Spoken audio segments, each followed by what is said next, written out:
Welcome back to the channel, you card nerds. Today we've got another private pilot mock check ride for you today, and this one is in a Cessna 152 up in the Pacific Northwest, where the mountains are high and the clouds are low, and well, not a whole lot of performance in the Cessna 152. But this student's got it. This student's been working on their private pilot for about a year. They've gotten about 80 hours, and throughout this entire mock check ride, there was very few, if any, real corrections, just maybe some gripes about the choice of words. But beyond that, this student was ready. But one of the greatest things is they had follow up questions. They were curious about their airplane. They were curious about the avionics. They were curious about moving forward. They even had plans to hopefully go get their seaplane rating eventually. And up in the Pacific Northwest, that's definitely the place to do it. But it's awesome that they weren't just sitting in the airplane going, "This is the airplane. This is what we're going to do." They were like, "Oh, what does that do? Why does that work like that? Why does that do those little things?" Which is a great thing. And I definitely recommend that you do the same. Now, obviously, do this kind of stuff on the ground as part of ground lessons, as part of reading through the manuals of the avionics that are installed in the airplane. The last thing you want to do is be up at 7,000 feet or 200 feet on approach going, what does this lever do? Right? So be curious about the airplane that you're in. Be curious about other airplanes, just like this student. So let's wrap this up and go get into the mock. All right. If you've been on the fence on whether or not you're going to sign up for a private pilot, commercial pilot, drone pilot ground school, Pilot Institute is having their Black Friday sale, and some of the discounts on this are absolutely ludicrous. I genuinely apologize to anybody who has signed up for any of these courses prior to this date, because the prices now are absolutely ludicrous. You've got one of their best sellers, Part 107 Commercial Drone Course. What you need if you want to go fly drones commercially. $111, normally $250. You can get the whole commercial pilot bundle for just another almost $50, and it's normally almost $500. And it's not just drone pilot stuff. We've got putting yourself in an actual aircraft courses as well. Instrument rating made easy. Normally 280, now it's 180. $100 off. Commercial pilot, $100 off. Radio communications, $50 off. The whole private pilot instrument rating bundle, almost 50% off. So if you've been on the fence about signing up for one, take advantage of their Black Friday sale going on right now. Just now that I hit those record buttons, I just want to ask again, are you okay with me recording this, whether it be for TikTok, Instagram, YouTube, etc.? Yes. Awesome. So, private pilot, are you excited? Ready to go? How's your training been? Tell us kind of what's got you to this point. Yes, ready to go. I've been at it for like almost a year now. I think I have around 80 hours. I'm at a Part 61 school. I do work full time, so it's been a bit of a slow process. Also, the weather here is not too great, but I'm getting the thing done. I have my check ride scheduled for next month, so hopefully I can get everything together. But yeah. Awesome. Been at it for about a year, which I mean, that's not unheard of. I've seen students work on their private pilot for like 3 years. It's not the end of the world. As long as you're getting the education that you need, becoming a safe pilot, that's really the end goal. Awesome. Yes. So, training in a 152, up there in those mountainous areas. You're a brave girl.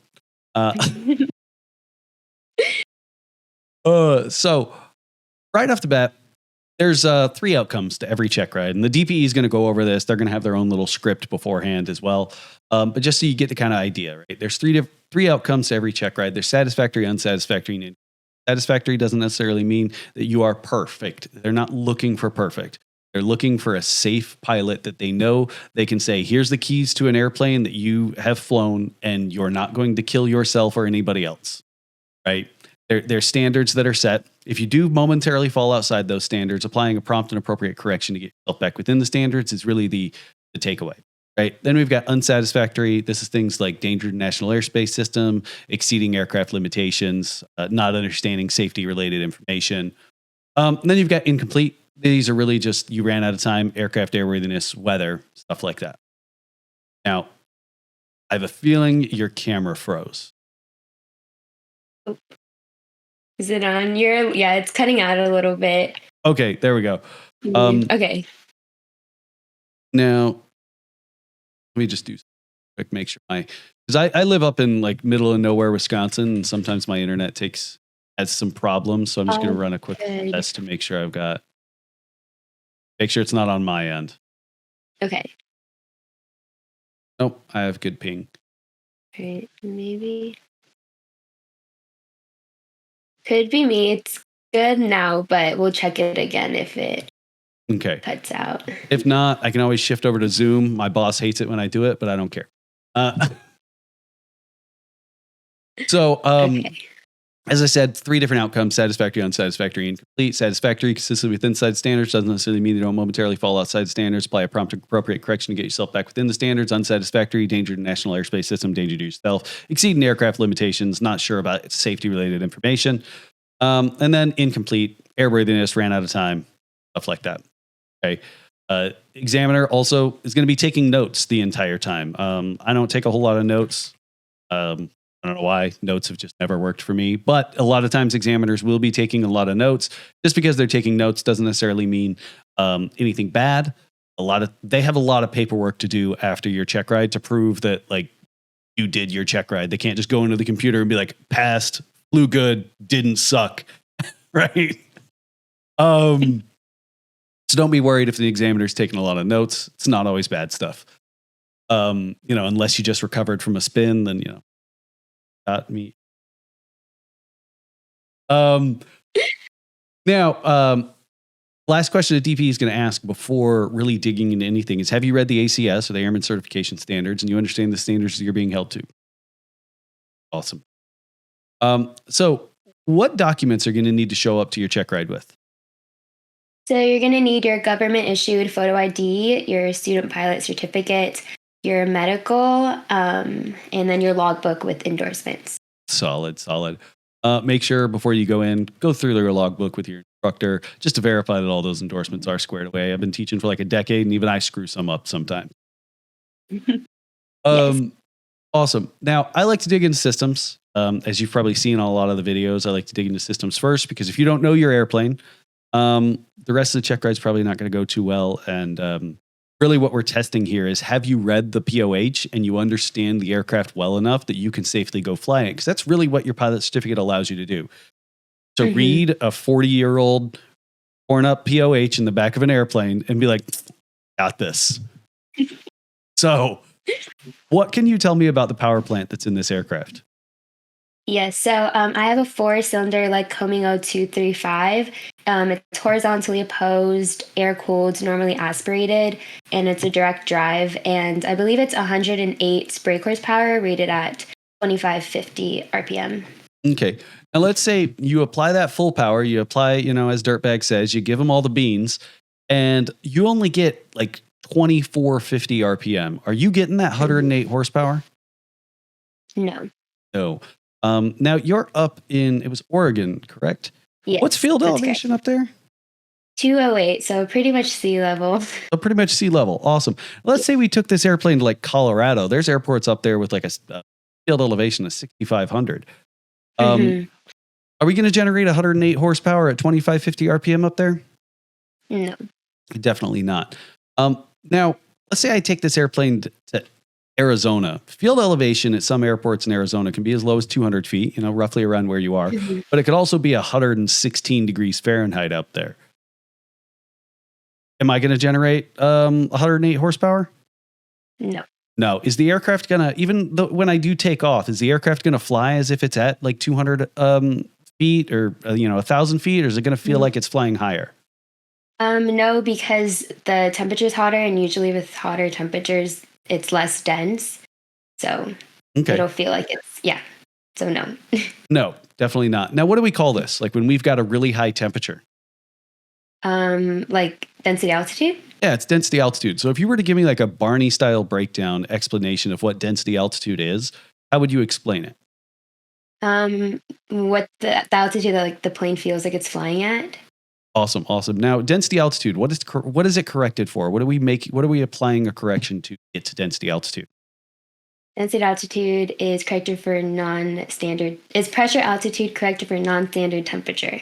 Solid. So we know how to calculate it. What does your POH ask for when you're doing your performance calculations? Does it ask for pressure altitude, density altitude? Pressure altitude. It asks for pressure altitude. And then you compare it to different charts at certain temperatures. Yes. Awesome. Now, is this thing fuel injected or carbureted? Carburetor. Carbureted. What is one of the really big downsides of having a carbureted airplane? Carb icing. Carb icing, it definitely, especially up in Oregon. Yes. What would be about the highest temperature where you might start experiencing carb icing? I believe it's 70 degrees Fahrenheit. 70 degrees Fahrenheit. Now I've got a fuel injected airplane just because, I don't know, I like fuel injected more than carbureted. Why don't I have to worry about carburetor icing? What's different between a carburetor and a fuel injected airplane that's making you more susceptible to carburetor icing? So the carburetor, it basically has to pass through a venturi, but then with like fuel injected, it just pumps it directly into your engine, so it doesn't have to like go through the the pressure like difference in the venturi of a carburetor. Okay, so what are we pumping in? Like, is it fuel that you're talking about? Yes. Okay, Fuel so yeah. and air. Yeah. Yeah, so the fuel gets pumped straight, like pretty much straight into the cylinders, straight into the engine. So it's not going through the venturi in the carburetor. And then that venturi in the carburetor, we get that reduction in pressure, which reduces the boiling point or the vaporization point of the fuel. When we have fuel that vaporizes, it needs to get heat from somewhere. It pulls heat from the outside air, dropping the temperature 35 degrees or so, which is why you can get carb icing high as 70 degrees. Mhm. How much gas does this thing carry? I have 26 gallon, but 1.5 is unusable, so 24.5. 24.5. What kind of gas can you use? 100 low lead, it's usually blue, and then I know we can also use, there's like a green fuel as well. I have to double check the pH for the name, but I think it's just 100. Yeah, it's 100 av gas. Okay, 100. Good luck finding it. I've never seen green fuel anywhere. The reason I ask is a lot of these lower horsepower 152s, you can get a STC for them that allows you to put pump gas, like gas from Shell gas station in them. That's cool. Now, you said 1.5 gallons in each tank, or yeah, was it 1.5 gallons in each tank is unusable? Either way, an amount of fuel is unusable in each tank. Why is some of it unusable? It's unusable because of where the like inlet sits. I know there's like a little bit of space left in the tank so that if debris gets in it or water, we can just sump it out and hopefully get all the contaminants out. And then also there's fuel in like all the lines as well. Now, is this unusable fuel counted as part of the aircraft's basic empty weight? Yes. Is solid. How would you define basic empty weight? It's basically the weight of like the aircraft and everything that was in it when it was created, plus the fuel, the unusable fuel, and then full oil. Solid. Now, basic empty weight, we've defined that. Now, what about center of gravity? Can you define that for me? Yeah, so center of gravity is the point at which when a plane's suspended, that's where it would balance. Awesome. Now, center of gravity, it can move throughout our range of flight. I see you did send me a weight and balance, and it is moving just a little bit, not too much. Cessnas are really, known for having their weight and balance just rock solid in the middle and not making a whole lot of movement. But it does look like that weight and balance is moving a little bit farther forward as we burn through our gas. Correct? Let me just make sure I'm looking at this correct. Yep, it's moving forward as we burn through our gas, and I'll even so everyone knows what I'm looking at. So we could see weight and balance right here. We could see when we have our takeoff weight and balance right here. It's moving forward as we start burning gas. Is there any downside for our weight and balance moving forward as we cruise go along in our flight? In terms of like more weight being in the front, like our CG, or yeah, as our CG moves forward, does it negatively impact the aircraft in any way? I'd say with the more forward CG, you can tend to have a lot more drag. And like you'll probably have a lower cruise speed and then a higher stall speed. Yep. So lower cruise, higher stall. So in turn, lower efficiency. So as we burn gas, our airplane's going to continue to burn more gas. Sure, in a 152 carrying 26 gallons going 2 hours in flight, we're not going to see a difference. We might see like a 1 or 2 knot change in speed. But it's awesome that we know the difference because, there's nothing stopping you from getting that scratcher at the gas station, winning enough money to go buy a Piper Malibu or That would be the dream. right. Awesome. Now, where is the CG actually measured from? So when I get that number that says my CG is 39, what does that 39 number even mean? It's measured from the datum, and believe in our plane, it's like where the firewall is, so just kind of like by the nose, and that's just like the reference point of where they measure everything from. Now, is every airplane the firewall? I don't think so. No. Most Cessnas are, but some airplanes are really weird. I use mine as an example. They measure 8 inches off of the nose. That's the datum. That's so random. I was like, why did we pick there? Well, believe me, that's not the least random thing about that damn airplane. So let's continue on some systems questions. Are there any hydraulics on this aircraft? I believe it's for the brakes. Okay. Now, when you're inspecting the brakes on your pre-flight, and if there was a leak, what color of that fluid would it be? Red. Yep, definitely be red. Now, let's say, you noticed a leak. You're like, scary. I'm not flying this airplane. And then you call maintenance. They come out, they tighten some stuff up. They're like, I got shit to do. Here's a can of brake fluid. Have a nice day. Can you top off? I'm not necessarily asking if you know how to top off the fluid on this. What I'm asking is, do you know if it's legal or do you know where to check if it's legal? So I know as a private pilot, we can do preventative maintenance. So you can look in the FARIM for that. I'm trying to run through.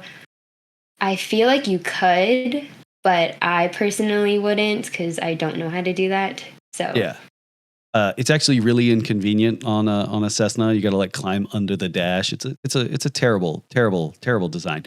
But legally, yes, you could. You're looking for Part 43. Part 43, Appendix A, Section C is the list of preventative maintenance, and replenishing hydraulic fluid is part of that. All right.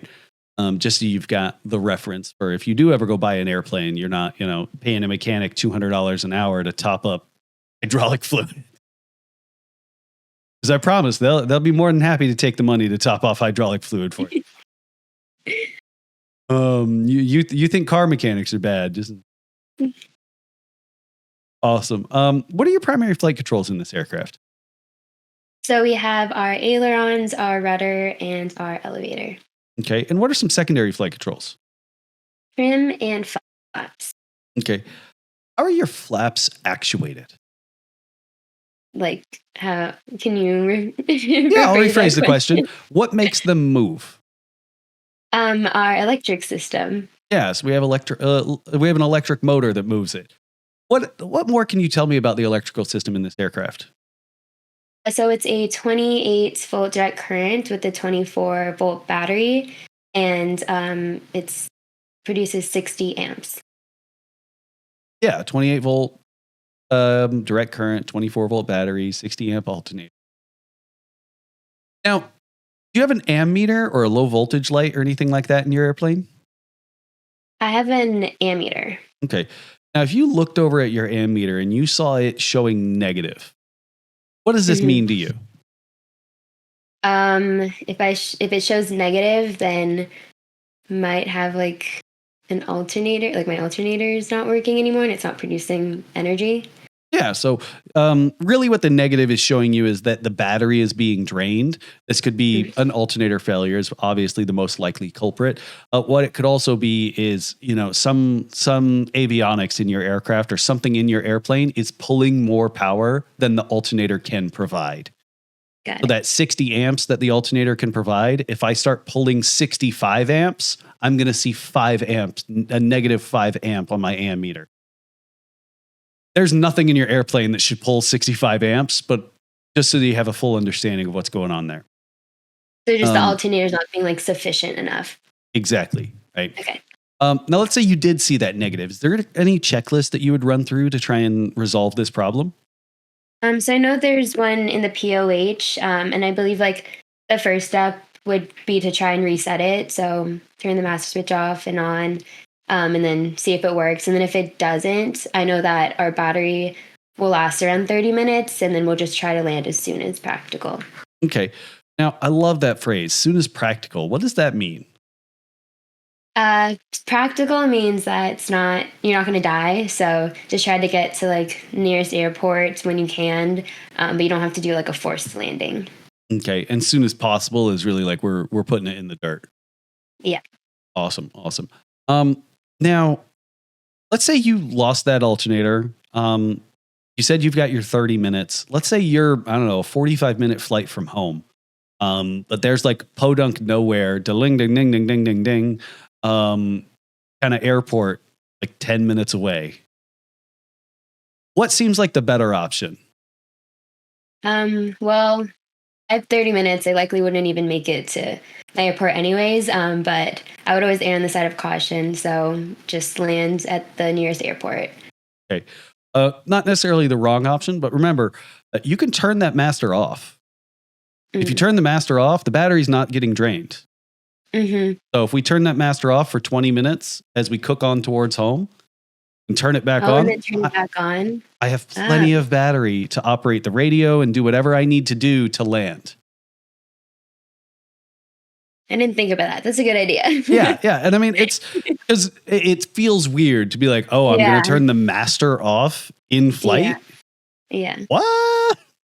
Is our engine going to die if we kill the master? No. So what's keeping our engine running without the master on? We have magnetos. Okay. And what are magnetos doing? So they're a rotating magnet, and then basically when they rotate, they provide electrical current energy to the spark plugs. Yep. The spark plugs. How many magnetos does your aircraft have? 2. Now, why do we have 2? For redundancy. So just in case one fails, we still have the other one. That's exactly it. Now, kind of forgot about this when it comes to carb ice. So let's backpedal back to carburetor icing. How do you resolve carburetor icing? Carb heat. Carb heat. Where is that heat coming from? It's coming from the outside, the exhaust manifold. Yeah, so it's coming from it's coming from the exhaust manifold shroud. Let's say you did start experiencing carb icing. How would you identify it? Engine roughness and then a gradual decrease in RPM. Now, you're going to see a gradual decrease in RPM before it gets to engine roughness. Okay. If it gets to engine roughness, you started picking up ice 20 minutes ago. Because when the engine starts running rough, there's enough ice in there that it's started to make the inlet like the size of a quarter. Right? I'm not recommending to do this, but like if you stuck like a piece of cardboard over the carburetor inlet, that would be what carburetor icing is effectively doing. The engine's obviously not going to run if you stick a piece of cardboard over the carburetor inlet. Yeah. Right. Yep. Now, when you apply that carburetor heat, is the engine going to all of a sudden start running miraculously better? No, it's going to perform a little bit worse as like the ice melts, and then it'll get better. Yep. It could be really bad. A lot of students or a lot of private pilots that have never experienced carburetor icing, they'll notice the RPM drops, they'll apply carb heat, and then the engine will start like shaking violently, and they think it's going to die. So they get rid of the carb heat, and then the engine dies anyway because they picked up a bunch of ice. So it could get really, really, really bad. Leave that carb heat on. Now hold the line. Okay. Yes. Is there anything else that uses the exhaust manifold shroud for heat? Cabin heat. Cabin heat. Now, is there any concern or anything you need to be a little bit worried about when it comes to using the exhaust manifold or the exhaust shroud to heat the cabin? Carbon monoxide poisoning. Carbon monoxide poisoning. This is this is a type of hypoxia. What kind of hypoxia is it? Hypemic. Hypemic. So can you kind of describe the function or the mechanic of hypemic hypoxia? So I believe hypemic hypoxia is when there's like something from the outside binding to like your cells, basically inhibiting you to get the necessary oxygen. Solid. It's preventing the oxygen from getting to the tissue that needs it. Now, how would you resolve hypemic hypoxia? What would be the Uh, cure? How could you help somebody that's suffering from hypemic hypoxia? yeah, I would turn off the carpet, maybe open the windows. I could also like descend in altitude. Awesome. Turn off the cabin heat, not the carp heat. Yes, sorry. Yes, those are meant cabin heat. Yep. And definitely open the windows. Descending, if you don't get rid of that carbon monoxide from inside the cabin, doesn't matter how low you descend, even if you descend all the way to the dirt. And that's generally why I recommend against a descent when it comes to hypemic hypoxia, because the last thing you want to do is establish a 500 foot per minute descent before that carbon monoxide gets out of the cabin and then pass out while you're descending. Okay. Sure, if you're up at 10,000 feet, yeah, descent. But I think based on your cross country plan, you're hanging out at 6,500 and 5,500. We'll talk about that in a bit. Now we're going to talk about some limitations. What is the bottom of the green arc indicating on your airspeed indicator? The bottom of the green arc is our stall speed and landing configuration. Now, green arc, not the bottom of the green arc. So the white arc extends further. So that one's... Is that landing configuration or is that clean? That one's landing, and then the other one is clean. Awesome. So yes, so the bottom of the green arc is clean, and then the bottom of the white arc is landing. Sorry. No, that's fine. Students mix it up. That's why I ask. I feel like when you're not looking at it in front of you, it's like hard to visualize, and I'm like, okay, just got to remember the picture. Yep. Now, what is the top of the white arc indicating to you? That is our flaps extending speed. Okay. I'm happy with that.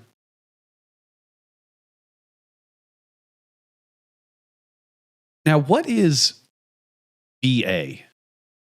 VA is maneuvering speed, and that's the speed at which you can make one full complete deflection without causing damage to the aircraft. Solid.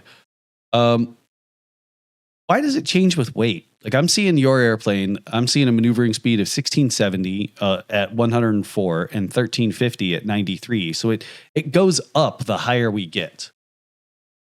I believe it has something to do with like load. So when you have like increased weight, you have increased load factor, and then with more loads, more stress to the plane. Okay, so it's more about you're thinking the difference between utility category and normal category, right? In the utility category, we can go up to 4.4 Gs and down to, forget what the negative is. And then the normal category, we can only go up to 3.8 Gs because we're worried about weight and load factor. But when it comes to maneuvering speed, it's more about what level of acceleration can you apply to the aircraft by applying control force or applying, controlled deflections. Okay. So when I have a heavier airplane, it's harder to move that airplane. Right? Yes. Like if I try to move a boulder, it's kind of hard to move it, and it's going to take a lot more force for me to move that boulder to a point in which it can break. When I have a light object, like a box of styrofoam, I can apply a force to that thing a lot easier and damage it.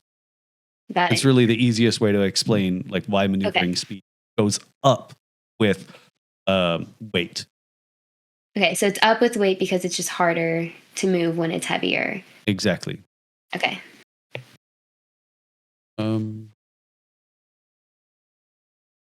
Airspeeds are solid.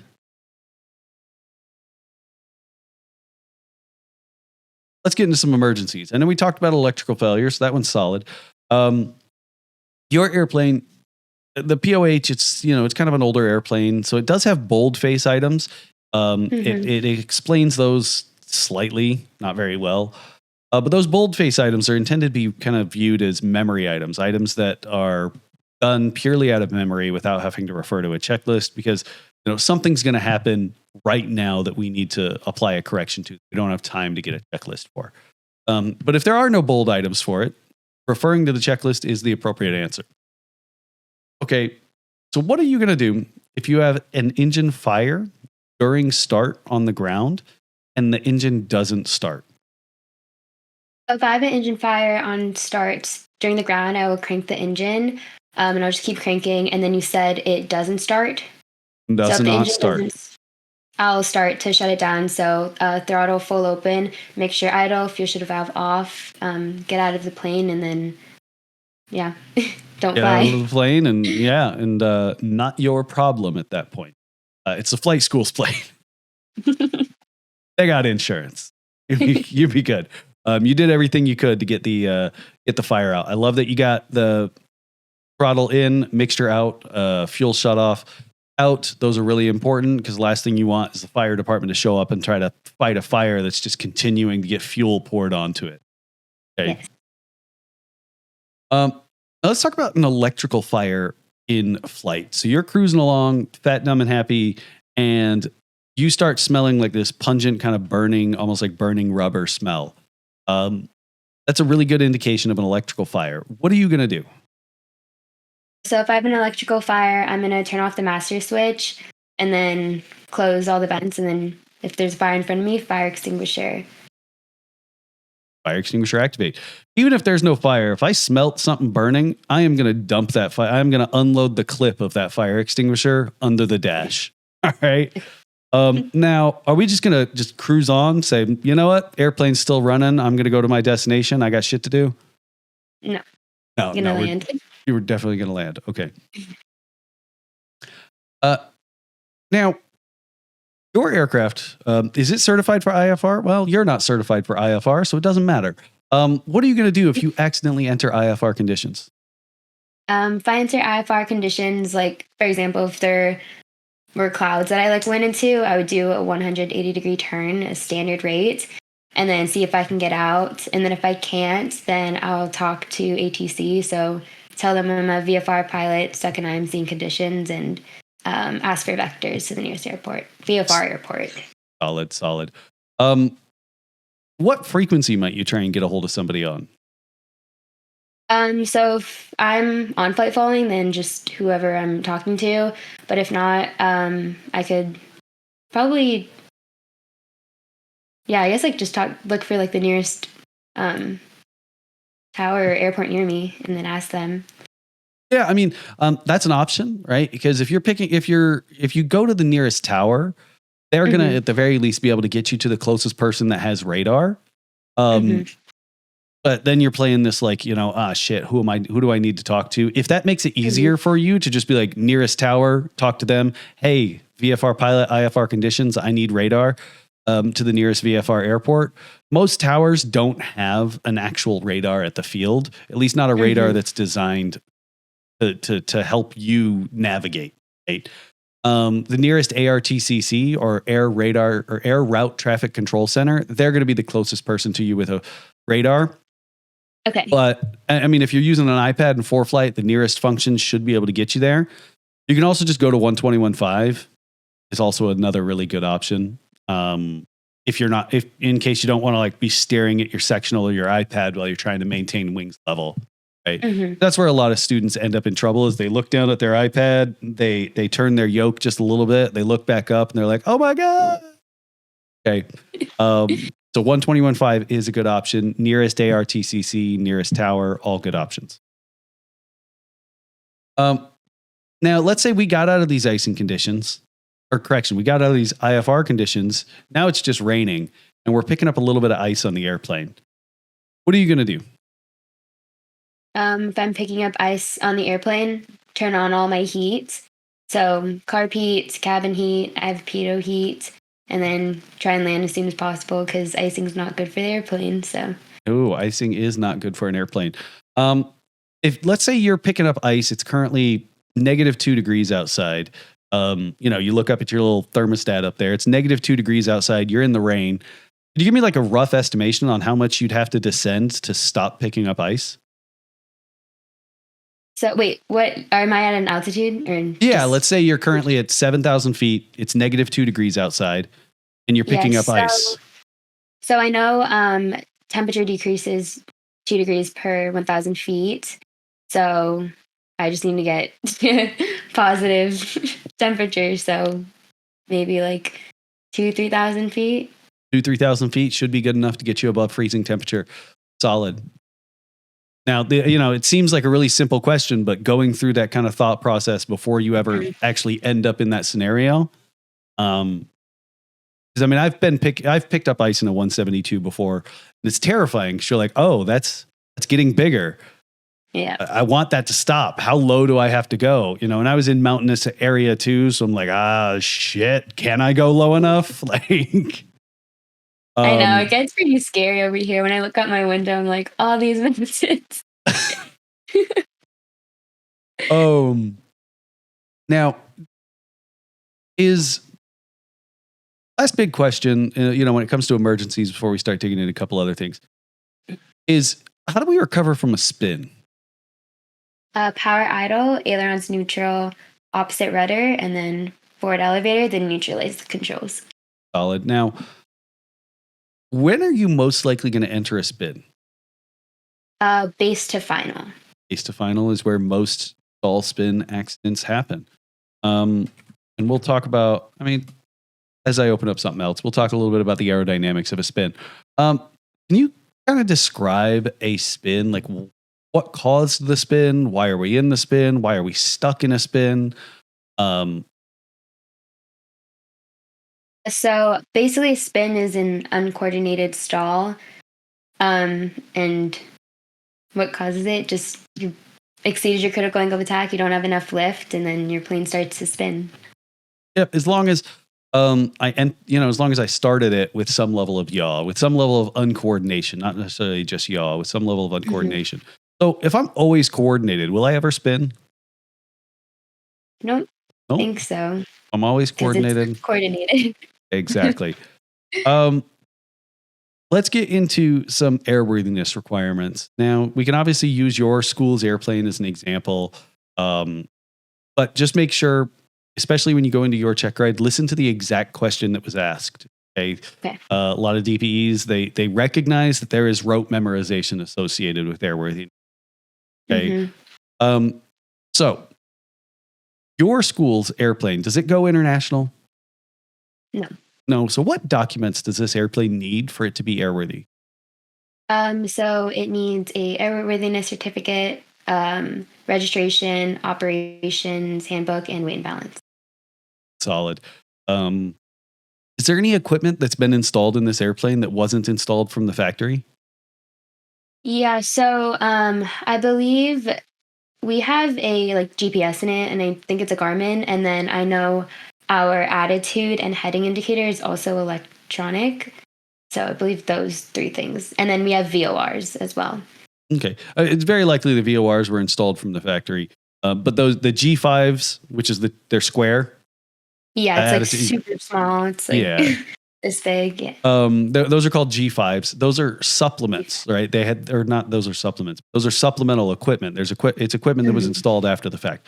There's going to be a supplemental type certificate associated with it, and very often a supplemental handbook associated with it as well that needs to be included as part of the POH. So just to make sure you check that box, I would say supplements are required as well. Okay. Because very likely, all depending on the GPS that you have, it could have like a fairly substantial book, because there's a lot that goes on in those. Now, when you said weight and balance, you sent me a weight and balance. Is that the weight and balance you're talking about? Does that need to be in the airplane? No. There's a weight and balance specifically for the aircraft. There sure is. Now, have you ever seen a maintenance logbook? Not the entirety of it. I know for our plane, our instructor just photocopies the ones that we need to see and then puts them in a binder, but I don't think I've seen the actual one. Well, if you get the opportunity, to actually go look at one. The first time I really looked at a maintenance logbook is when I was sitting there in front of the airplane I was about to buy, waiting for escrow to close, going, yeah, I know what this means. I was terrified. I'm just like, sure, this is a really expensive maybe.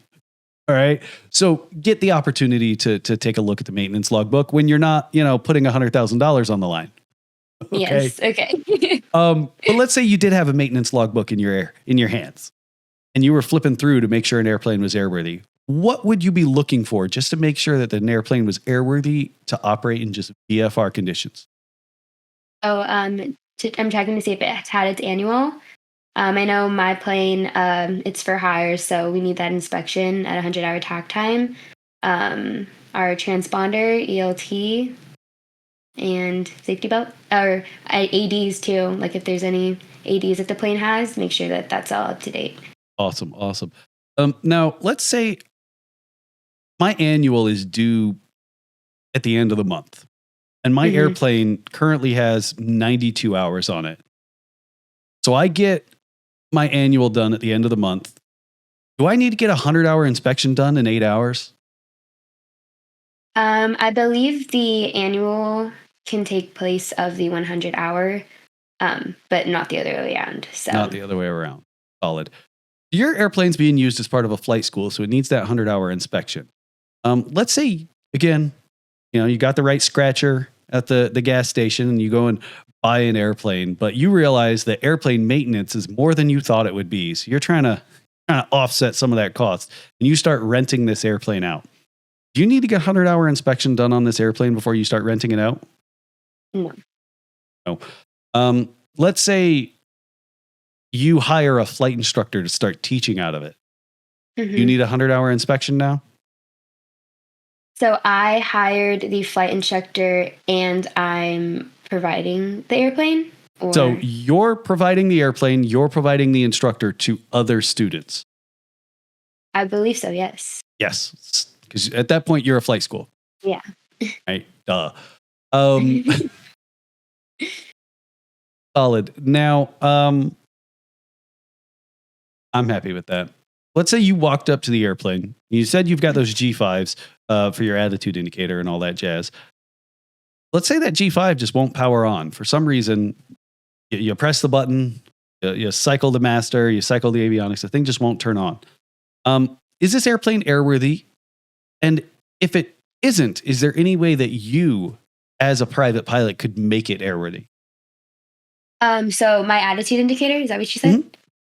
So I'd first start 91205, go through the VFR day and night requirements, and I'm jogging my memory. Don't believe that's there. So then I would check 91213. So that tells me to go through my MELs, which we don't have, our kinds of equipment list, type certificate, data sheet. And then if it's like not in any of those ones, then I could mark it in up, write a note, and then, yeah, bye. I don't need it. So there's a few things in 91213. When you get to that point of me as the pilot in command, I say I don't need it. Okay. There's one step that you missed: supplemental type certificates and airworthiness directives. Does a supplemental type certificate or an airworthiness directive require this piece of equipment? Okay. When you get into like a 172, especially around this age, there's an airworthiness directive that requires certain things to be attached to the bottom of the seat. So if that thing doesn't work, you're not going to find it in a TCDS. You're not going to find it in 91205 and MEL or anything like that. It's only going to be associated with the airworthiness directive.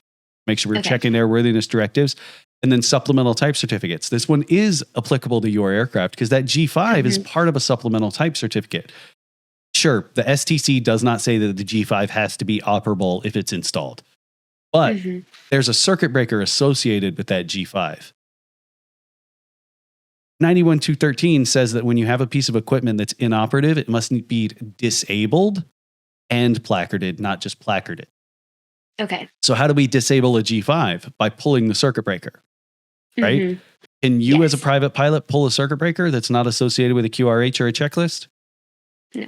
Oh, right. So as a private pilot, can I make an airplane with an inoperative G5 airworthy again for me to go fly? Technically, no. You need to call maintenance out there to pull and collar a circuit breaker. Okay. As simple as that thing is, yep, technically you need an AMP to come out there and go pop and put a zip tie on a circuit breaker and say that you're safe. Okay. And the reason is you don't know what else is on that circuit breaker.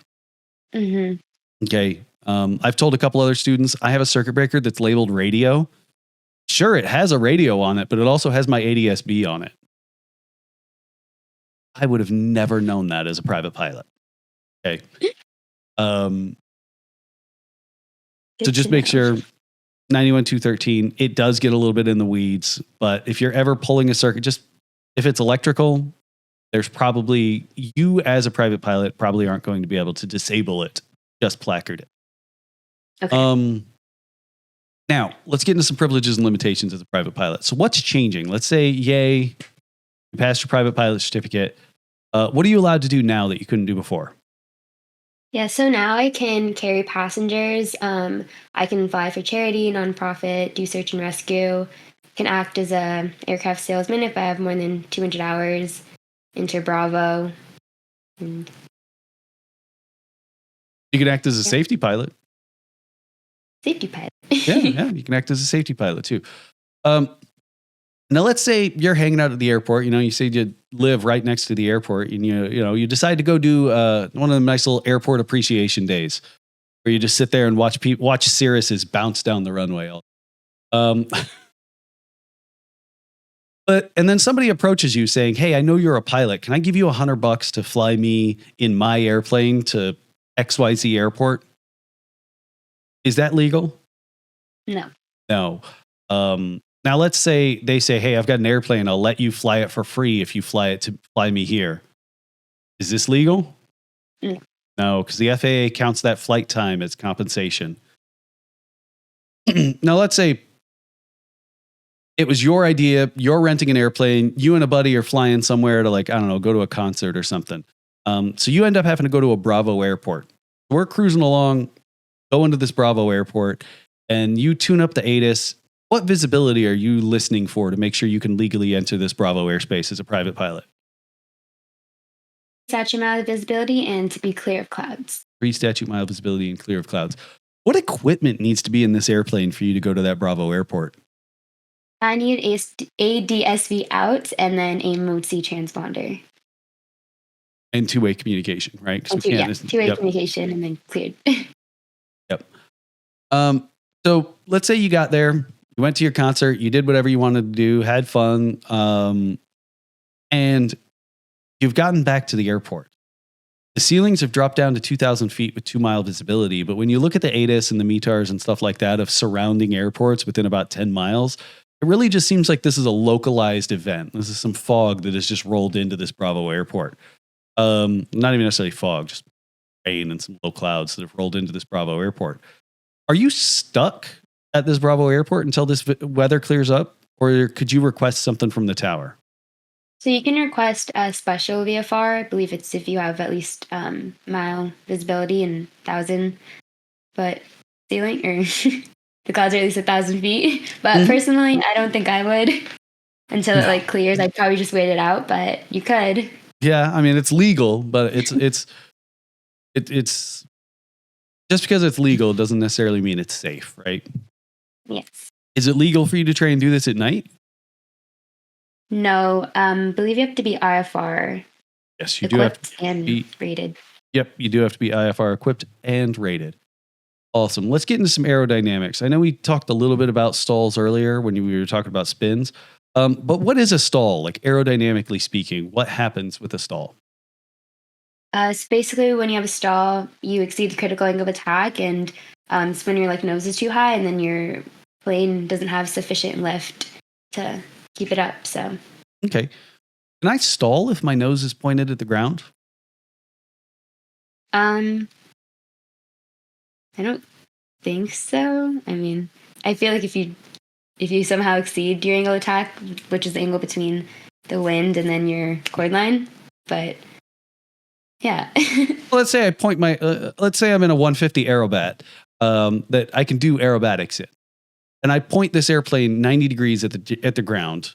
You know, power's idle, flaps are out so I don't overspeed. And I point this airplane right at the ground and I just go whoop and reef back on the stick. Can I stall that way? Probably, yeah. Yeah, I could definitely stall that way. I may stall while I still have like 60 degrees nose down. Right? Remember, you can stall at any attitude and any airspeed, not just any airspeed. It's any attitude and any airspeed. You can stall upside down, right? Now, how does bank impact my stall? Like if I bank over and I try to maintain level flight, how's that going to impact my stall speed? I believe banking increases your stall speed. Yes, banking does increase my stall speed. Now, just to get like a rough ballpark, you generally go over to about 45 degrees of bank for your turns. Do you have just a rough estimation on how much this increases your stall speed? In terms of like Like a percentage. like doubles. Doesn't double it. Because your stall speed is roughly what, 45 clean configuration? Mm-hmm. So if we doubled it, you normally do steep turns around 90 knots, right? Yeah. We'd be stalling. Yes. It adds about 20%. Okay.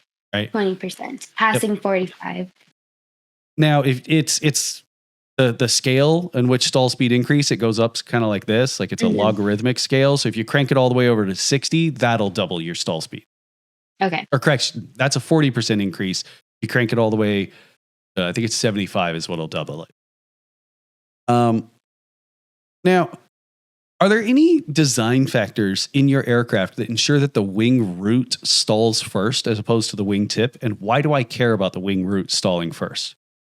So the wing root stalls, I know like we have like washout, I believe that's what it's called. It's like kind of like that like twisting motion. So the wing root stalls first, and we want that to happen because we have our ailerons on the tips, and we still want to have like control of those. Solid. Love that you knew about washout. Perfect. What is adverse yaw? Adverse yaw is a tendency for the nose to check outside of a turn when you're in a bank. And that happens because the higher wing has more lift, which produces more drag. So it'll pull the nose outside the turn. Perfect. Now, let's say you taxied right onto the runway. You applied full power. Now you need a good bit of right rudder. Which one of these which one of the left turning tendencies is really at play right here? So I'm on the ground. I'm full power, and I need right rudder. So we have. Let me run through all of them in my head really quick. So we have precession, torque, slipstream, P factor. I would think it would be torque. It is more on the ground. So it is definitely torque. Now, let's say we're rolling down the runway. We rotate. We pull back on the yoke, and now we're climbing up. Which left turning tendency is at play right now? I want to say. We're climbing up, so P factor. It is definitely P factor. What is P factor? Can you kind of describe it for me? Yeah, so the descending blade takes a larger bite of the air, causing the plane to go left. Yep. Some people have said some DPs don't like the phrase bigger bite of air. I don't have a problem with it. What some people say, the more correct way of saying it would be like the descending blade has a higher angle of attack to the relative wind, meaning it's going to generate more lift or more thrust than the ascending blade. Not saying you're wrong, just saying that there are some grumpy DPEs out there that have a problem with the word bite for some reason. Okay, noted. Now, when we're taking off, and we pull back on the yoke, is gyroscopic precession a left turning tendency or a right turning tendency? So I know precession, that's a right turning tendency when you're taking off. Because I know that was like mostly designed for like tail wheel planes, but I know we feel it when we're nose down. Yep. When you initially just kind of push that nose over, that's when you start to feel gyroscopic precession. And in your airplane, it's not going to be dramatically pronounced. Have you ever noticed it? Slightly. I mean, I'm always putting right rudder anyways, but yeah. The instructors over there, did you get the t-shirt, more right rudder? No. Yeah. Oh, awesome. Aerodynamics, solid. The only thing that I would say with aerodynamics was we can stall at any attitude. Okay. There's a video back. You remember Reno air races? Mm-mm. No, they don't do them anymore. It's kind of sad. There was a Red Bull air race. I don't remember if this one was a Reno one, Oh, but cool. this guy, he was nose down. He cranked over and pulled back and stalled, but he was still pointed. He was at the water. He was over the water when he did this. He recovered from the stall, but he still had the nose pointed down when he ended up stalling. There's also, you've heard about the Air France incident where they put it in the ocean. There's an Airbus that they put in the ocean, and they got the nose down slightly at one point and reefed back on the stick too much, and they still stalled even though the nose was pointed down. And that's why they were super confused, because nose was down, but they were still stalling. That makes sense though, right? Because it's like the angle between the relative wind and your chord line. So when your nose is down, that's where the wind's coming from. So that makes sense. Okay. It's relative wind. It's relative wind and chord line, not the horizon. A lot of students think it's the horizon because 90% of your 90% of your stalls have been, from a level flight. Yes. Okay. All right, let's get into a little bit of weather. First big thing I like to talk about: thunderstorms. They're terrifying, right? Very. What are the 3 things I need for a thunderstorm to happen? Visible moisture, unstable lapse rate, and then a lifting motion. Okay, so it's not just visible moisture. If it's just humid on the ground, high relative humidity. Yeah, it's just high relative humidity. It eventually gets pushed up and condenses and becomes visible, and that's where the thunderstorm really starts. Now, what are the 3 stages of a thunderstorm? There's cumulus, mature, and dissipating. All right. How do I know that the mature stage of a thunderstorm has started? It starts when the rain has hit the ground. Yep. Now, thunderstorms are usually associated with some pretty strong wind and some wind that kind of moves around, something we might call wind shear. Can you describe to me what wind shear is? Yeah, so I think wind shear is just like a sudden change of direction. So you could just be flying and then all of a sudden the wind will come from a different direction, which is dangerous because that can prevent you to stall. Yeah. Now, it's not just direction. It could also be its velocity and direction. Okay. So if I'm hooking on down with a 30 knot headwind, coming down the runway, and then all of a sudden I lose that 30 knot headwind, I've effectively lost 30 knots of airspeed. That's still wind shear. All right. Okay. Now, it's dangerous, as you said, obviously, because we could stall. Let's say I've got, what's your approach speed? In terms of like my glide speed or 60? No, just like when we're coming into landing. Like, what do you normally fly when you're coming into land for a stabilized approach? 80. 80 knots. Now, what's the flap limit? My flap extending speed, I have to be below 85. So below 85. So there's not a whole lot of room above your normal approach speed for your flap limit. Now, let's say you've got, a 10 knot tailwind coming on down, but you know that there's a 20 knot headwind, and that's why you picked this runway. When we shear from that 10 knot tailwind to that 20 knot headwind, you could possibly overspeed as well. Got it. Okay, so it's not always just stalling. Sometimes it's exceeding aircraft limitations, like exceeding the flaps. If you're prepping for a tailwind landing and then all of a sudden, okay. Yep. Now let's say we've got a thunderstorm way off the nose. Let's say 50, 60 miles away. I'm seeing, the big old cumulus bit. I'm seeing the shelf ripped off going off to the right. Underneath that shelf, I'm seeing it's clear in a million. It looks beautiful over there. Off to the left, I'm seeing, a little bit of scattered clouds, maybe a little bit of rain. But it's just a wall of thunderstorms behind you, so you're not turning around. We got to pick a side. Which side of this thunderstorm are we going to try to go around on? Options are the clear side or the precipitation side? Yeah. I want to say the clear side. Okay. But I'll draw a little picture. I feel like it's the precipitation side. Whichever one is behind the direction of the thunderstorm.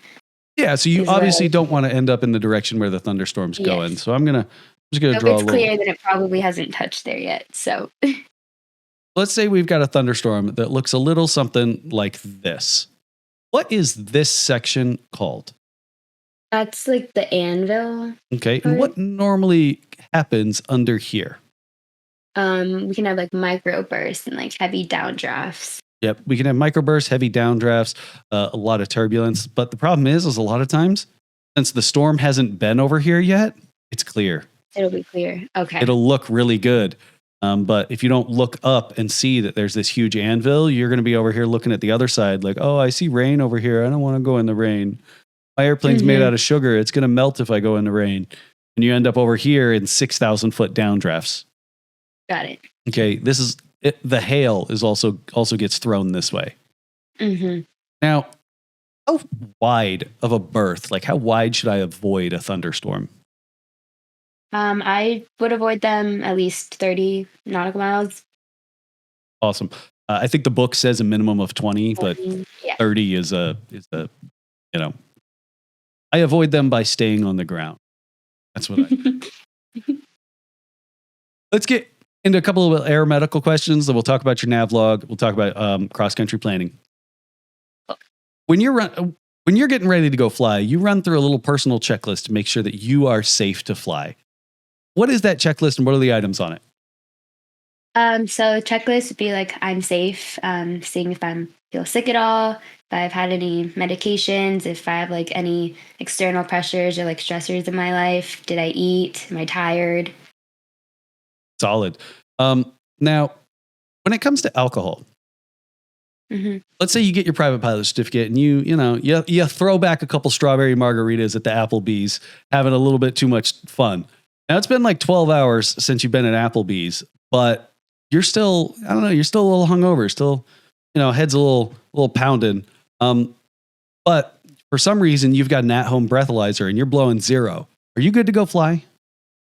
No, because you're still feeling the effects. Right? Because alcohol just borrows happiness from tomorrow. Especially those Applebee's strawberry margaritas. I don't even know if Applebee's has strawberry margaritas. Now, we already talked about hypoxia, but there's one that a lot of students, stagnant hypoxia. A lot of students want to go straight to G forces, but let's be honest. Are you pulling the G's that you need to G lock in a Cessna 152? No. So what would be another example of stagnant hypoxia? Another example would be just like sitting too long, the blood's not getting to where it needs to be, so your legs could be tingly. Now, why is this dangerous when it comes to, sitting in an airplane? Probably won't be able to feel the controls if your legs are tingly. Yeah, that's one. Properly try to get out. Exactly. When you go to get out of the airplane, this usually happens with passengers. So that's why I really bring it up, because you've never had passengers up to this point. It's always been your instructor that recognizes that their feet get tingly and that they're going to get all woozy when they stand up if they're not used to it. But when you go and take your parents flying for a long time, like this happened to my mother-in-law. We hopped in our airplane and we flew across Lake Michigan. It took us like 2.5 hours. She went to hop out and was like, "Oh, I'm so sleepy. I can't." She didn't fall. No, she didn't. But good. When it comes to a Cessna, all it takes is one little slip off that little step that they've got, and they're eating asphalt. Okay. So tell your passengers, hey, swing your legs out, stretch them out for a little bit, get the blood flowing again before you go to stand up, so you don't pass out when you stand up. All right. Now, when it comes to oxygen usage, when is it actually required for you to use oxygen? When you're above 12,500 feet in excess of 30 minutes. All right. I know your aircraft's not capable of this. When would you need to start immediately using oxygen? What altitude? Oh, is it 12,500? So 12,500 is the 30 minutes, right? In excess of 30 minutes, you need to start using it. But once I get above the next window, I need to get oxygen immediately. Immediately. Okay, so immediately is 15,000. 15 is when all the passengers need it.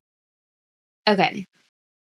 So it's 12,500 in excess of 30 minutes, 14,000 immediately, and then 15,000 everybody. Yes. Okay.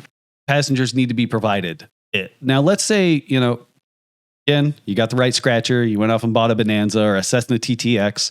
The Cessna TTX let me go back to the Bonanza. Actually, I know the Bonanza more. The Bonanza has a bench seat in the back, and technically there's 3 seat belts back there. I have never seen a Bonanza with 3 oxygen ports in the back. Can I carry 3 people in the back of this airplane above 15,000 feet legally? No. No, because everyone needs their own access. Mm-hmm. All right. Now, hopefully this never happens, but let's say for some reason or another, you lost your medical. You went into AME. They were like, hey, can't give you one. Here's the process to go through getting one. Can you go to basic med now? Yes, I believe so. No. Okay. Basic med, you can only go to basic med is if your most recent medical has been approved. Okay. Okay. Anybody who has lost their medical, the FAA has like an obligation to act, which bars you from basic med. Okay. So you have to still have your medical in order to. Well, so I've got a medical right here. The FAA told me this is only good for a year because it's a special issuance. Okay. Once this expires, I no longer have any medical privileges. Completely out the window. I don't even have the 5 years like a normal medical. But since I've held a medical, I can go get basic med, and this can expire and I can still fly. But then if you lost it and it's still active, then no. Exactly. Like if I get a DUI and the FAA is like, all right, man, we're tired of your shit.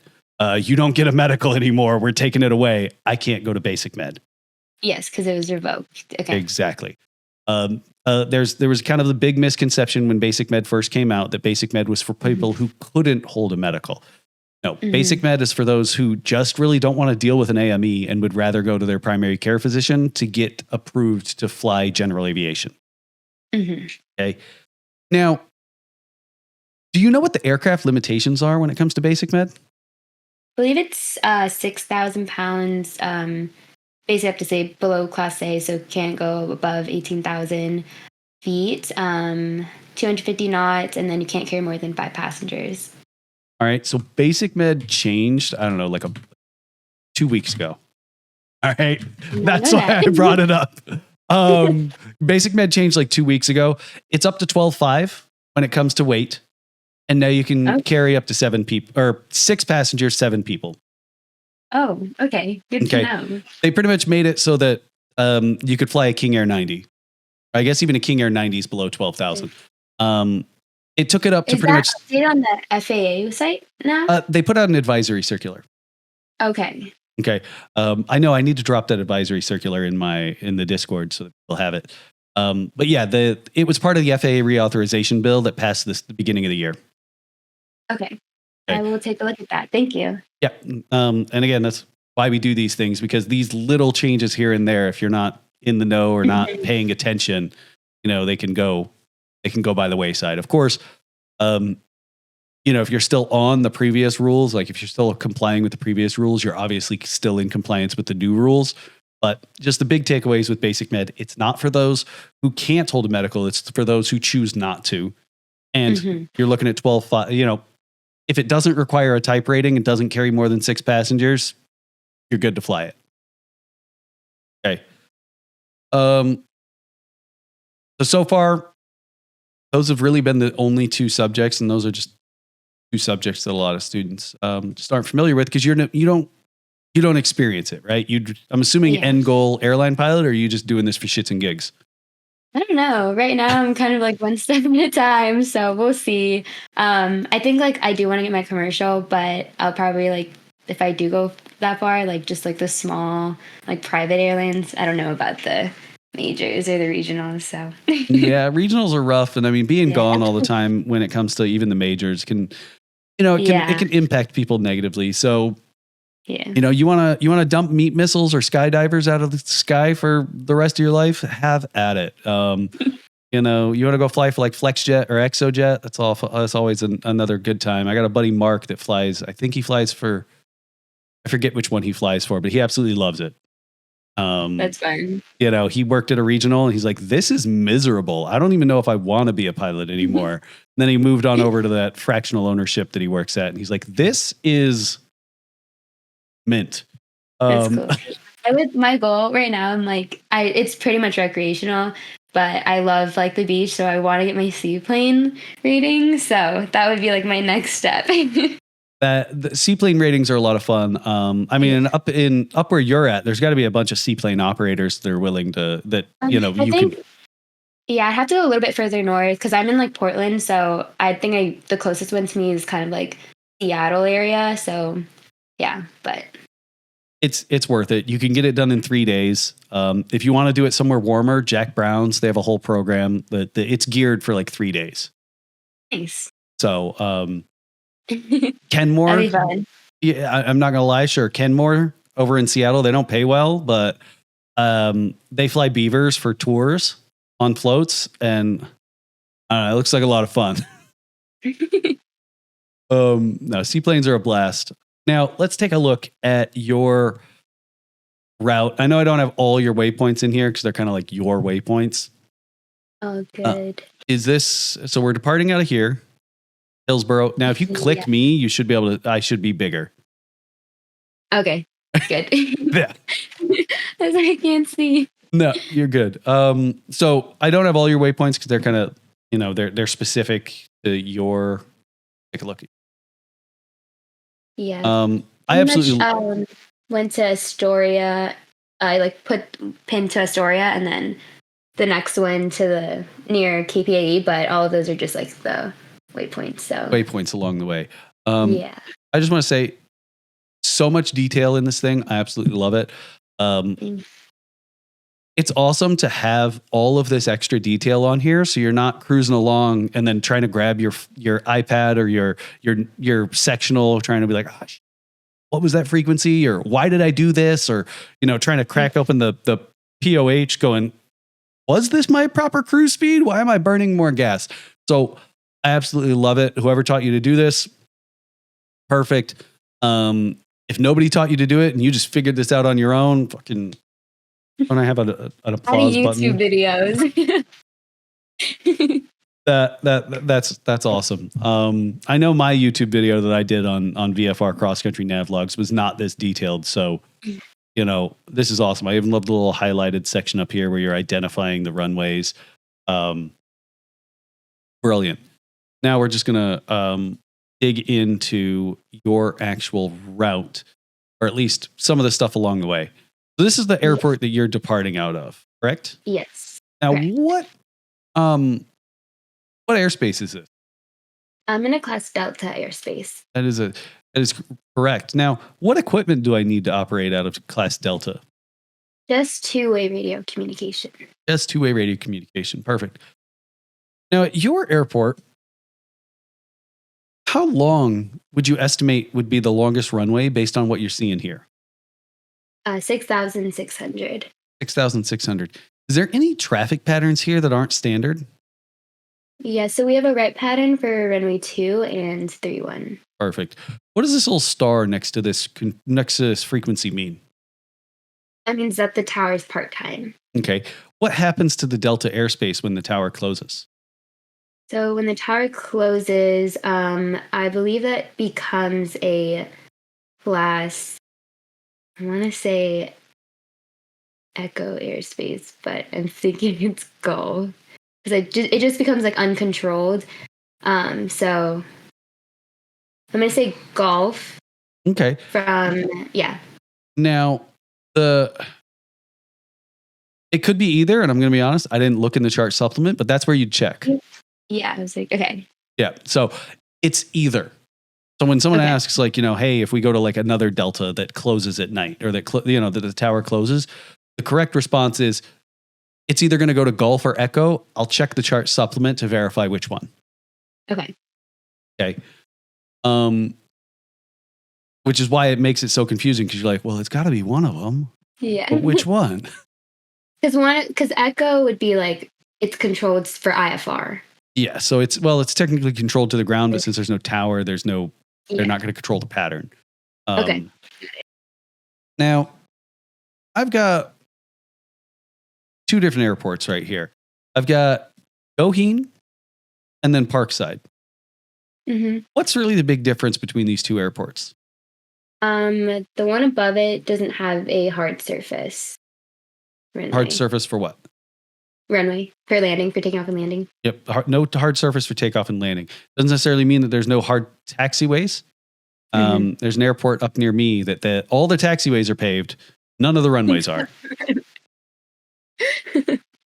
It's up on an island, and what they're trying to do is keep the jets from coming in because they don't want the jet traffic and all the noise. So they just leave the runway soft because most jets aren't certified for landing on soft surfaces. Interesting. Yep. But they don't want people's planes sinking into the dirt, so they pave the taxiways. It's kind of a nice shady way of keeping the noisy jets out. Get out. Yeah. They're like, get off of my lawn. Now, there's this dashed purple lines right here. What is this airspace with this dashed purple? That is class echo to the surface. Okay. What altitude does it go up to out here? I know in general it goes up to 17,999. Solid. Yeah, it doesn't look like anything else is covering it, so. Perfect. That's just one of those weird, stupid questions to ask. That's like, no way it's that simple, but it is that simple.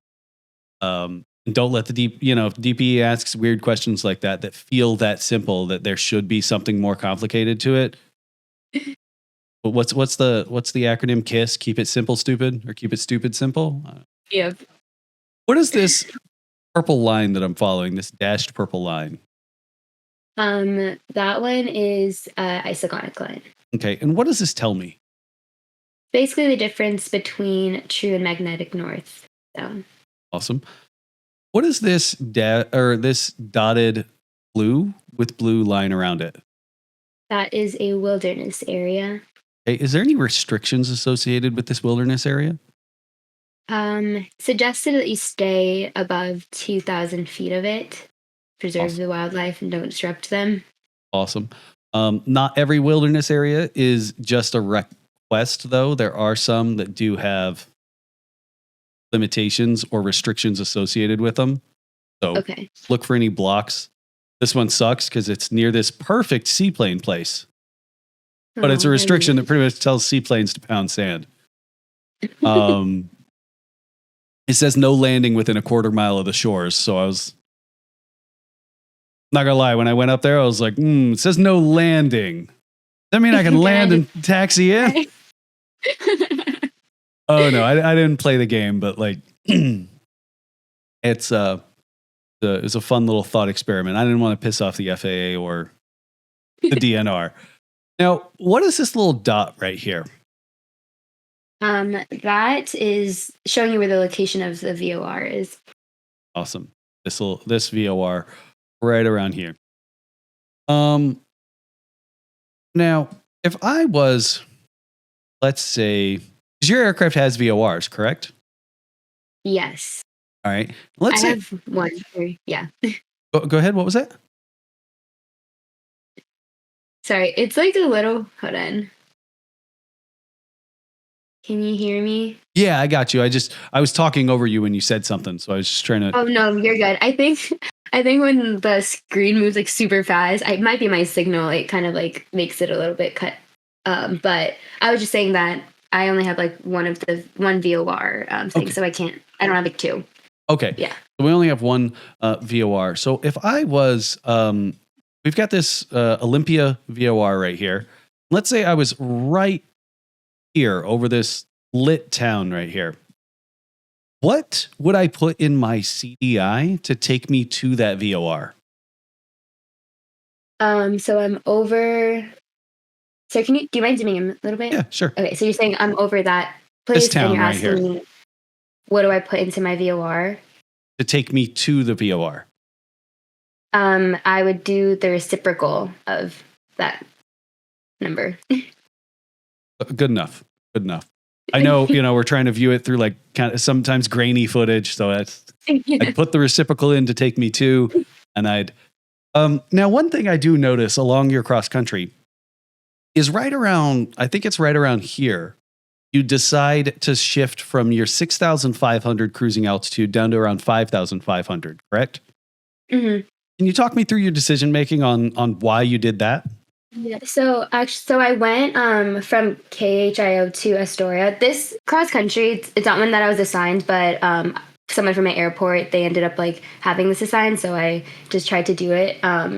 But I went from Hillsborough to Astoria, which is on the coast, and then I changed altitudes because of the direction I was heading, based upon like the acronym NEOD SWIVN. So 0 to 179, even plus 500, and then opposite, odd plus 500. So, yeah. Awesome. So it's your VFR cruising altitude. Changed based on your VFR cruising altitude. I'm happy with that. Now, I guess now that we're doing that, since you're going straight to the shore, what was the thought behind going from here to Astoria? Oh, that was just like what was assigned. Like, okay. Yeah, Never mind. Like they said assign it from Hillsborough to Astoria to KPA. Yeah. That makes sense. Yes. I'm Yes. sitting here like, what was the, like, this feels really out of the way. Why are we doing this? Okay. I'm fine with that then. All right. Now, what is these dark blue lines around here? So that's a Bravo airspace. Mm-hmm. Now, as a private, we already talked about it. As a private pilot, you can go into this Bravo airspace. So we're going into a Delta airport right here, correct? Yes. Now, what do I need to hear from this controller to ensure that I can actually go into that airspace? They need to say my tail number. Awesome. Now, let's say you were unlucky enough to buy an aircraft with a tail number that's like 17546812 Juliet Sierra Sierra Papa Papa. Can you just call them saying, "Hey, Papa Papa, 2 miles away, I'd like to come in for a full stop," or do you have to wait for them to shorten your call sign? Like, so you're saying I'm calling in, and then instead of them saying like my full tail number, can I go in if they just shorten it, or? No, what I'm asking is, can you shorten your tail number, or do you have to use your whole tail number? They have to say it. I can only shorten it if they shorten it first. So they would need to say the whole. If I like say my tail number and it's that long, I need to do it. Which is really inconvenient, right? And well, one of the planes I fly, this one's 95995, and every time I'm like speaking on it, they're like, "What did you say?" They're like 99999. I'm like, Yeah, no. like 995 or 905. Yeah, my tail number is really short, so I get yelled at all the time. They're like, "We need your whole tail number." I was like, "That's it. It is. That's the whole thing." People are like, "How'd you only get 3 letters or 3 characters?" Like, I don't know. I bought it like that. Now, what is this little anchor right here? Seaplane. Seaplane base. Solid. Oh, this is where Kenmore is. Yeah, if you go to Seattle, you can see them like taking off, of all this water right here. Yeah, there's a bunch of seaplanes in Seattle. Sometimes I'll drive up there. It's so cool. It is. Now, I just got to ask, like, what would be like a dream seaplane?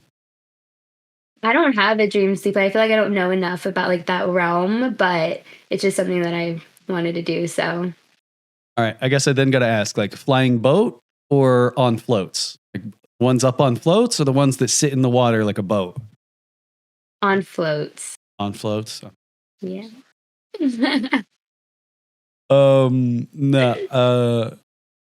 Now let's go look at some weather, and I always like to go to this one first because a lot of students don't get a lot of experience. They don't really pay attention to this one because it does seem, a little intimidating. So, if you were to look at this chart, what kind of led you to this chart? Like in terms of why I came here? Yeah, like your decision-making process that brought you to this chart. Yeah. So usually, I look at this personally, like every time that I go fly. I know that's not necessary because a lot of the times when I fly, I'm just like staying in my little space. But if I want to know how like what the weather's going to look like or like a prediction of it too, I can look at this and see like the general direction of the fronts. If it's going to be windy, so like for cross countries, getting a bigger picture would be helpful. So yeah, big picture ideas, long time planning. Perfect. Now, what are these brown lines right here? Those are troughs, which are areas of low pressure. Now, am I going to get better or worse weather in this area of low pressure? Like if Just low in- pressure system in general. Yeah. Oh, okay. Low pressure systems usually bring worse weather because it's a lot of like lifting motions. So yeah. Awesome. What are these gray bars all over this chart? Those are ISO bars, which are just showing you the lines of like pressure. Okay. And if I've got, so over here, I've got a bunch of ISO bars that are really tight together. Over here, they're really tight together. But here, I'm seeing them really wide, really far apart. What would I expect to see here that I wouldn't expect to see here? Experience more winds where it's tightly together. Perfect.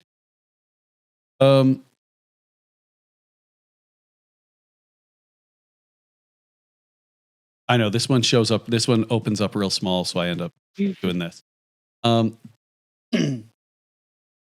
up in your neck of the woods, I've got this blue line. This blue line indicates the freezing level, correct? Yes. So what altitude is this freezing level? What altitude would I expect to experience icing? 4,000 4,000 feet. 4,000. Now, the scalloped blue indicates ceilings 1,000 to 3,000 3-mile visibility. So visible moisture, right?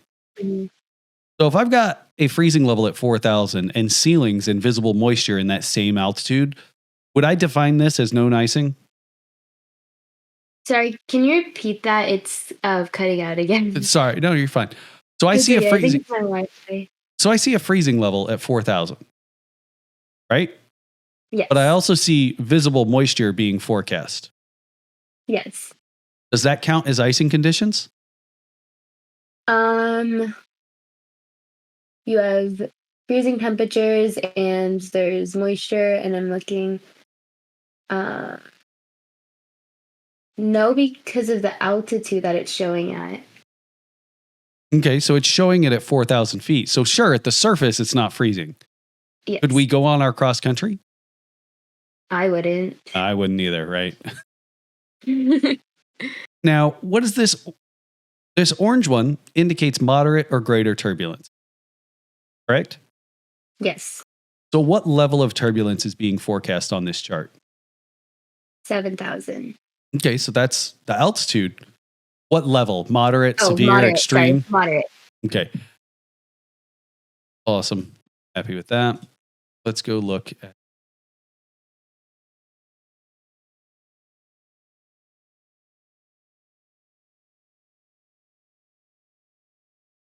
It's not that bad.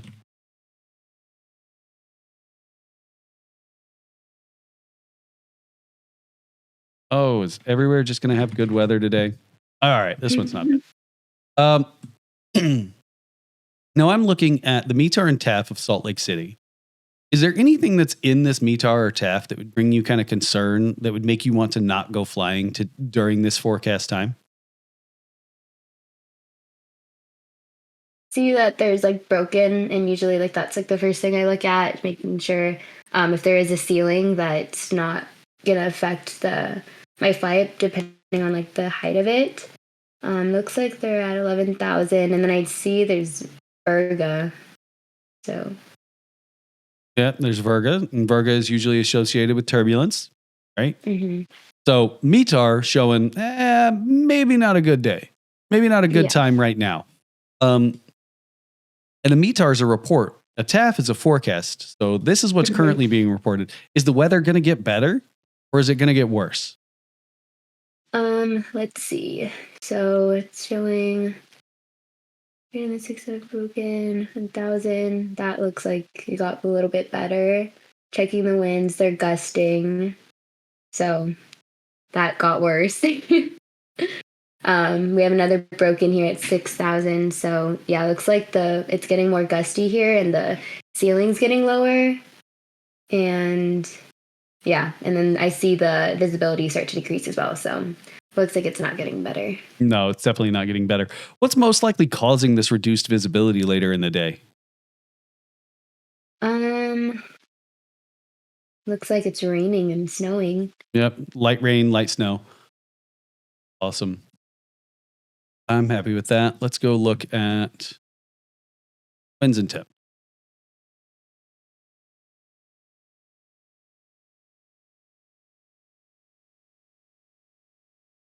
Perfect. Now, what is the wind velocity and direction right there? So it would be so minus 50, so 230, and then velocity is 130. At 130? Or sorry, 101. Yep, 101 knots. Perfect. I'm happy with that. If I'm going to be honest, there was just a few things here and there. You've definitely studied. You've definitely showed up prepared. Your nav logs look great. Your weight and balance looks great. You know your airplane. It was just the stall and basic med. That was really the only debrief items. If you don't know, I used to do stage checks for UND in Arizona. If I was doing a stage check for you, we'd be good to go fly, and see and ensure that your flying skills are where they belong, because your knowledge is where it belongs. There was just those two debrief items that I would have brought up, but other than that, I'd say you're good to go. Thank you. And I actually did have a question. I know that I should probably check the STCs, but my attitude and heading indicator, they're electric. So I was just wondering, in terms of the way that it works, since we don't have that fuel suction gauge, do you just generally know the difference of the process of how that works compared to a non-electric one? So when it comes to your standard ones, right, we've got our vacuum pump, which isn't fuel suction. It's a vacuum pump. It's a dry vacuum pump. Vacuum pump. Yeah. Okay. So we've got our vacuum pump, and what those do is you've got your instruments that have little, a little cup, or it's a wheel with a bunch of little cups on it. And as it pulls air through, it pulls air through those cups and spins up those gyros. Mm-hmm. When it comes to your G5s, they're all self-contained. There are no separate units. If you were to take it, there's one screw at the bottom of it. If you were to take that screw out, it's literally barely any bigger than my Stream Deck. But you've technically, inside that self-contained unit, you have an AHRS, or an attitude, heading, and reference system. Okay.